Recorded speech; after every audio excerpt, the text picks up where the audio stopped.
ভাত ঘুম মানেই ওজন বাড়বে, কথাটা একদম ঠিক। তাই তোমরা দুপুরে অবশ্যই চেষ্টা করবে 15 থেকে 20 মিনিটের মতন একটা মিনি ন্যাপ নেওয়ার। তাহলে কি হবে, শরীর চাঙ্গা থাকবে। আর রাত্রে 7 থেকে 8 ঘন্টা ঘুম অবশ্যই জরুরি, এই কথাটা যেন মাথায় থাকে। তাহলে চলো, আজকে আমি রান্নাঘরে এসে পড়েছি, দেখতেই পাচ্ছ একটা রেসিপি অবশ্যই তোমাদের সাথে শেয়ার করব। সেটা হলো চিকেন কিমা কাবাব।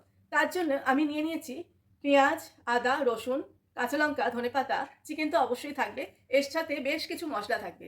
তাহলে চলো স্টেপ বাই স্টেপ তোমাদের সাথে আমি শেয়ার করছি রেসিপিটা। আমি এখন এরকম একটা মিক্সিং বোল নিয়ে নিয়েছি। এর মধ্যে আমি চিকেন এবং অন্যান্য উপকরণ সবকিছু চপ করে নেব।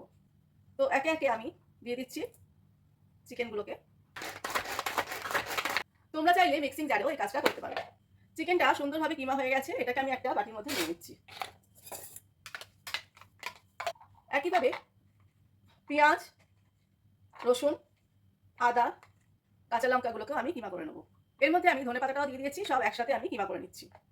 এই সব উপকরণগুলোকে আমি ওই চিকেনটার বোলের মধ্যে ঢেলে নিলাম।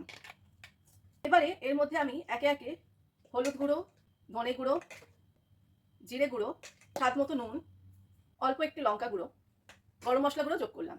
সামান্য একটু পাতিলেবুর রসও দিয়ে দিচ্ছি। এবার বাইন্ডিং এর জন্য আমি সামান্য একটু ব্রেড ক্রাম্বস অ্যাড করলাম।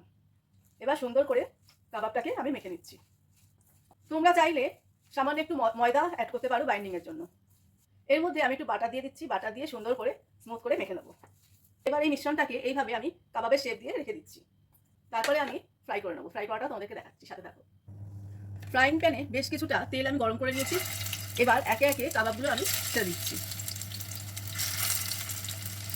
লো ফ্লেমে সুন্দর করে আমি কাবাবগুলোকে ভেজে নেবো।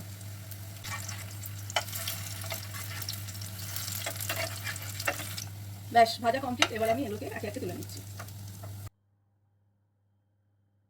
তোমার জন্য গরম গরম চিকেন কিমা কাবাব রেডি। কে বলো কেমন হয়েছে? দাঁড়াও, দারুণ হয়েছে, অসাধারণ। আর গ্রিন সসটা ওটা খুব সুন্দর লাগছে, এই সময় খুব মানানসই হয়েছে। আচ্ছা, আমি কিন্তু স্যালাড আর পেঁয়াজের সাথে সার্ভ করেছি। ভালো আছে? দারুণ।